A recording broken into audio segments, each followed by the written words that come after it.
Bavê Mêr û bavê Zilamê gundî. Dema ku Ereban û hatine Kurdistanê, mêrek ji malbata Mêrên Hezroyê erebeyek ji bajarê Amedê kiriye û lê siwar bûye. Çûye gundekî xwe. Ev cara pêşîn bûye ku gundiyên wî gundî erebe dîtine. Berê hingî çavên we qet bi tiştekî wisa neketiye.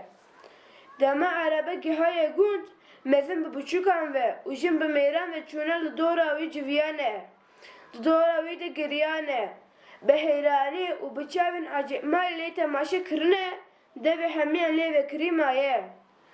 Paşî Mêr bankla zilamek ji gundiyan kiriye û ferman daye wî ku li tenişta şofêrê erebe siwar be û heta ser papûrê digel şofêr here. Bi vî awayî jê re rêbirî bike, rê nîşanê wî bide. Mêrik bi vî fermana Mêr gelek kêxweş û dilşa bûye, bi vî kêxweşî çûye li tenişta şofêr siwar bûye.